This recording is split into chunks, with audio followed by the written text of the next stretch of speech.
Hey everyone, this is my secret surprise video. So I'm sure many of you are bored to death. Very few on the edge of your seats about this. Because what could it be? It couldn't be anything special. But what were these bifacial flakes for? And I'm going to tell you that it is for something special, because there was a lot of waste in producing Wenatchee type Clovis bifaces. There's a lot more waste associated with bifacial technology than there is with prismatic core technology. You get more tools with less waste with prismatic cores than with bifacial cores. So what were these bifacial flakes used for? They were used as a weapon. In fact, a weapon that might have looked something like this right here.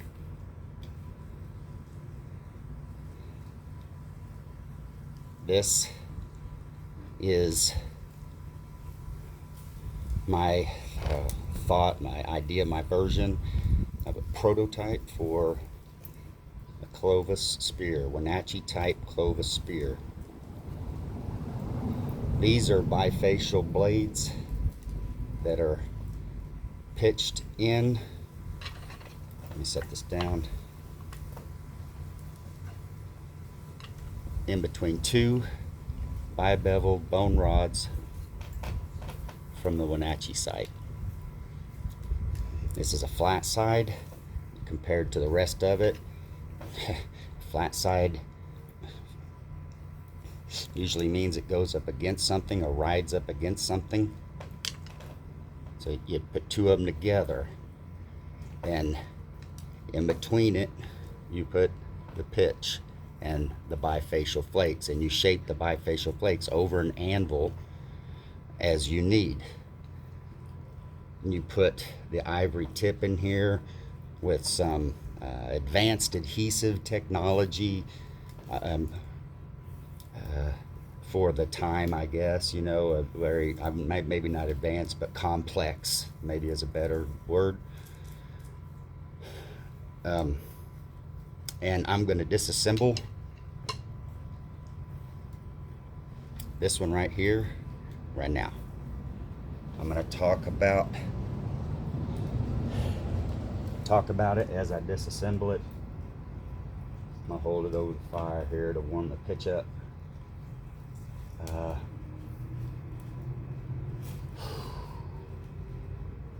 And this is one video where I'm going to disassemble this one.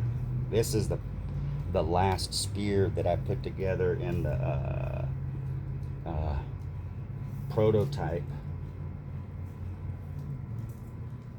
video. I don't remember which one, but the last prototype video for the spear, but it didn't have these bifacial flakes. I've been holding on to this idea for quite some time. And I first took this spear to a nap-in with, you know, without any of, because this is the first time ever being viewed, right, publicly with these flakes in it. So I took this before a long time ago to a nap-in, and, you know, it was, one guy said that'll never penetrate, or, you know, let's see, I'm gonna try, yeah. And those are coming out. Let's save those. I guess I'll just put them right there. And you know, you gotta, sometimes you just gotta listen to what people say and think about it. Like, did they have a reason for saying that? Are they just being a jerk, or what? You know, discount you because you're you, they don't like you, or what? You have to figure all that out. So I thought about it, and, you know, coming from a guy who's older and has wisdom and a lot of experience with doing experimental archaeology like I do. And anyhow, I was like, you know what, maybe he's onto something. What am I missing? And for sure, I'm like, you know what, I am for sure missing something. And it was this. I literally, a light bulb went off one day, like in the shower or something, and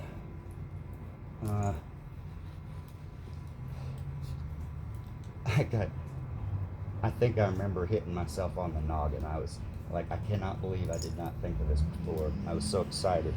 But I'm gonna let this cool off now. I was excited because I discovered that similar to this, just like many other technologies, end scrapers, I don't know, mound building technology, all this stuff occurred globally, like really around the world, or in a large area around the world. And I discovered that this was South Africa, or Africa. I think it was South Africa's one I remember seeing. There was one in China, or some in China. I used to have pictures and links of these saved.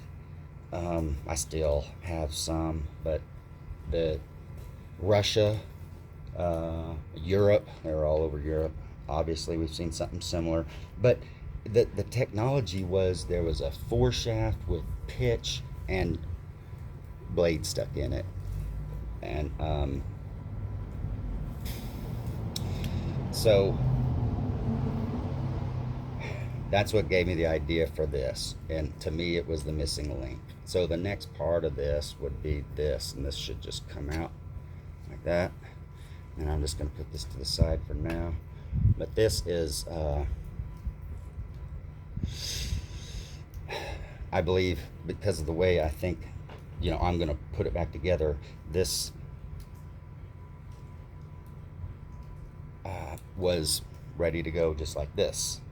Maybe you had a couple of them, not all of them, or everything you had was put together as a kit like this, but this would be pre-assembled and ready to go, and your socket attached to your shaft would be ready to go too.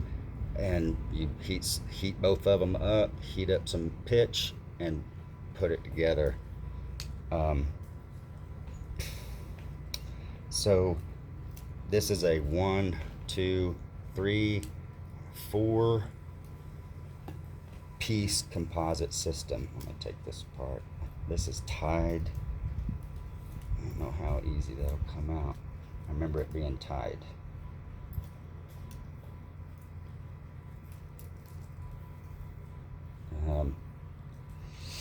As I was saying, 4-piece multi-composite system.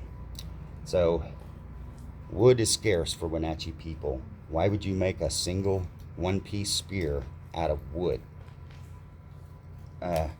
Where when the projectile point, the Wenatchee Clovis projectile point that aren't projectiles, bends at all, it's going to break the shaft, and they're going to have to remake the shaft or find a new shaft depending on how bad it's broke.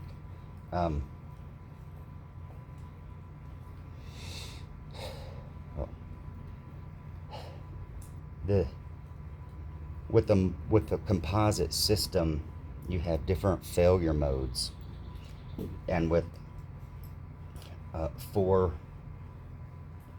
different composites, you have 4 failure modes, and the ivory point is the first failure mode. I talked about this in detail before, but this is chosen as a tip because it's the best thing to use when you're throwing at a mastodon or mammoth.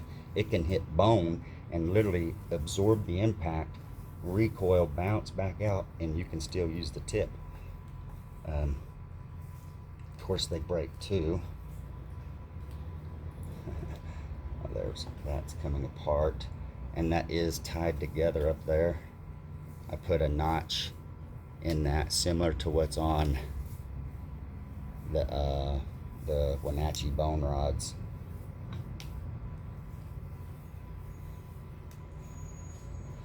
And then this is warm.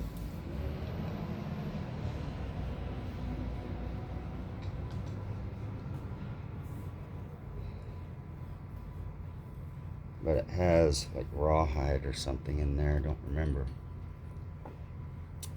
Where was I at?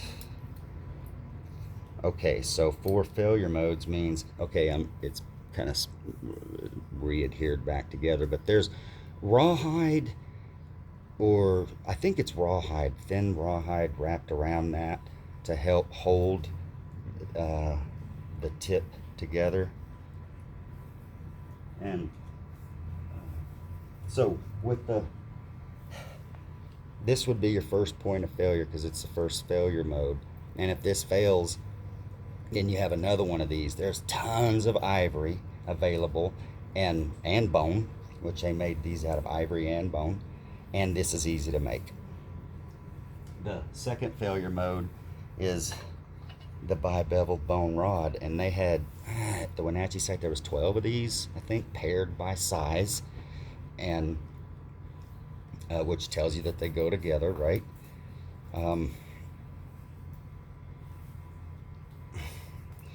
And let's see. So if you broke a foreshaft, a bi-bevel bone rod, then you had replacements readily available. So it took a little bit more work and a little bit more time and resources, but not as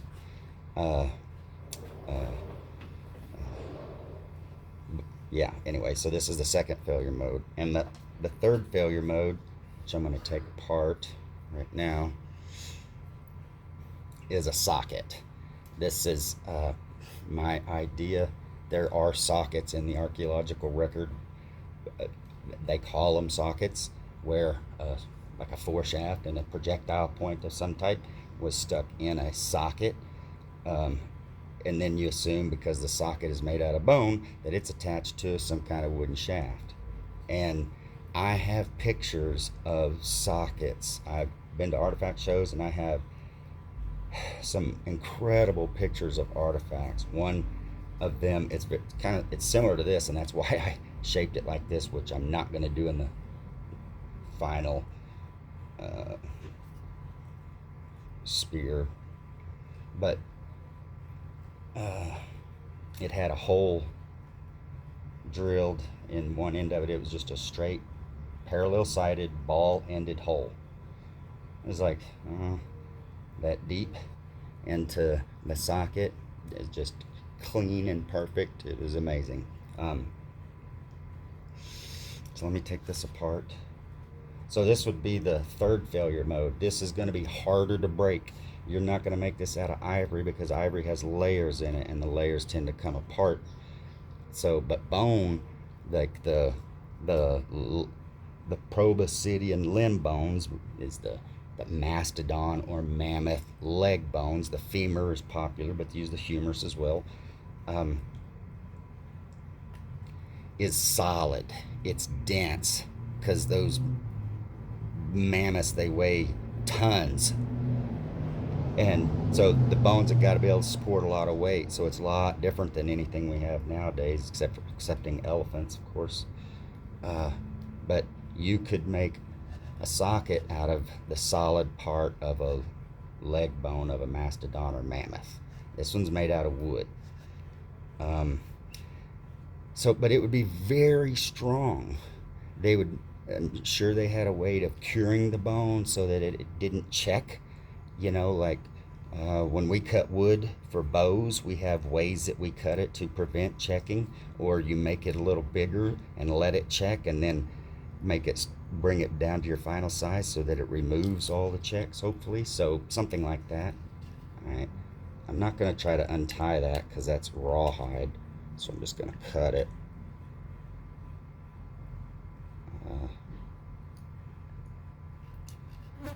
Right here.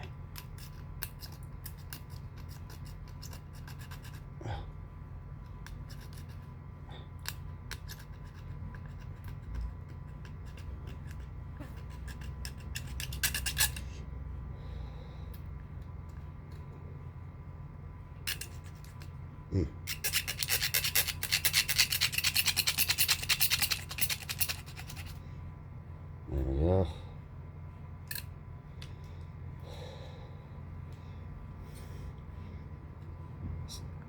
still gonna be really hard. Let me pause it. Okay, made progress. By the way, I did want to mention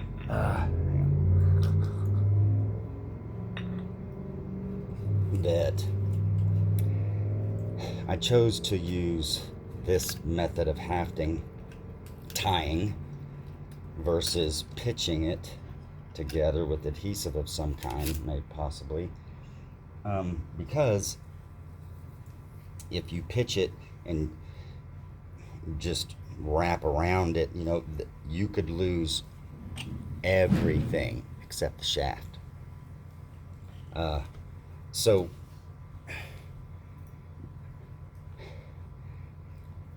a lot of the artifacts I've seen out of bone and ivory, it's nothing for them to drill holes like this into it and put grooves in it.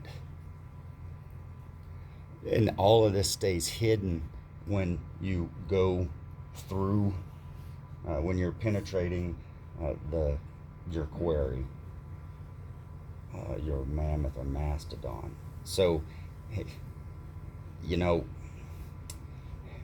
again, that's a very important piece, I believe, because if you just hafted this simply with pitch and you didn't really tie it together, like I'm going to show you how this is assembled, then so it won't come apart.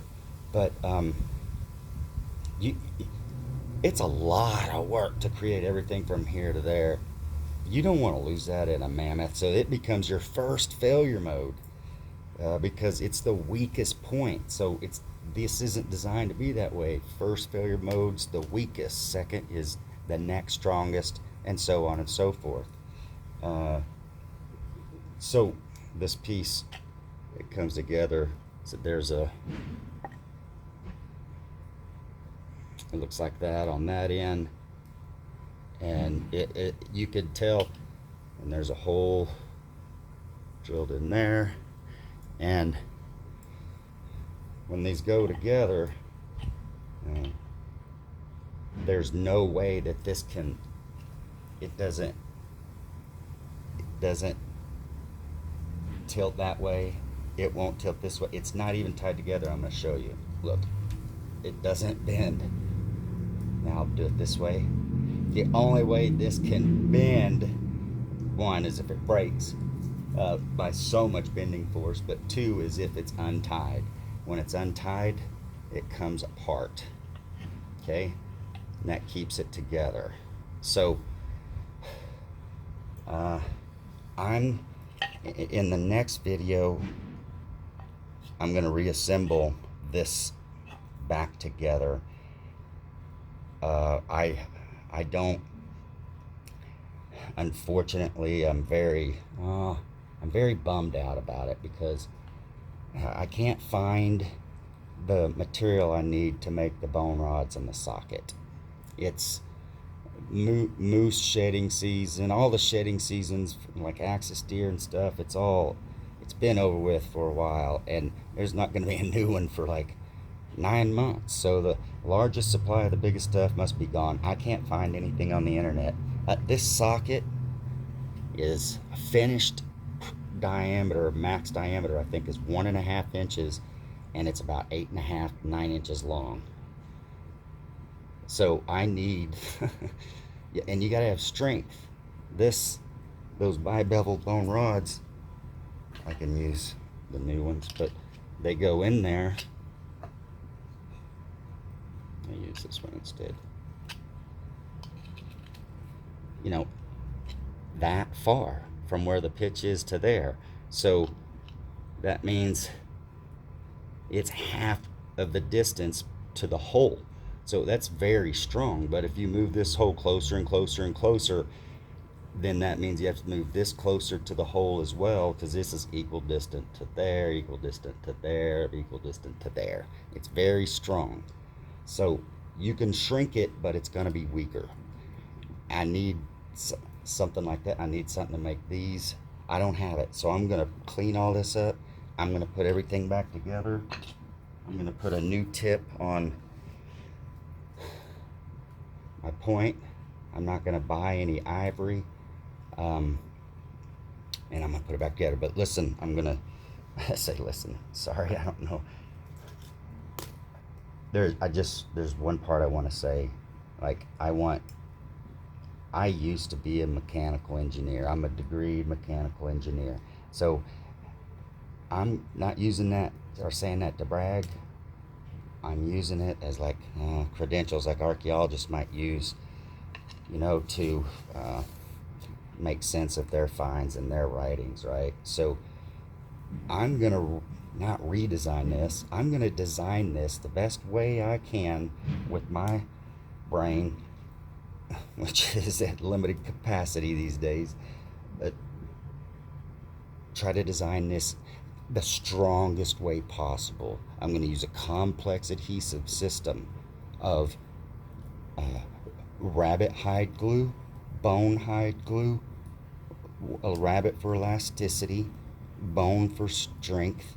I'm going to use pitch and sinew and rawhide to put it all together to make it very, very strong. But design it like the best way that I think I can, no matter how challenging it might be. I just wanted to document the disassembly of the spear that I last built, and with the bifacial blades in it for what I believe the intended use was for. And I want to document my idea of how I think it went together, how these really went together. There was, with 12 I think, of these bone rods, there was one of these also found. So, and like I said, have said in many videos before, there were no impact fractures on any of the Wenatchee projectile points, the Clovises. There was blood residue on almost all of them. I can't remember now. It's in the video back there. I even mentioned which kind. Even human blood was found on one, which is probably just an accident, right, by a flint knapper. But the point I'm trying to make is I have laid together a groundwork for how to build this spear and what I really think the intended use of the bi-bevel bone rods are for. So what we've talked about, ivory is the best projectile point during that time, and stone is for small game, ivory and bone is for large game. So that's, I'm not saying that my way is exact, but like this idea, this is a 90% solution. This, to me, makes more sense than anything out there. A sled runner? Come on. Seriously. Snow is an abrasive. Ice is an abrasive. Ice isn't as much of an abrasive as snow, I guess, but it wouldn't take very long, and this little thin runner is going to just rub down to nothing. So anyway, got work to do. I'll put it back together in the next video. I hope you enjoyed it.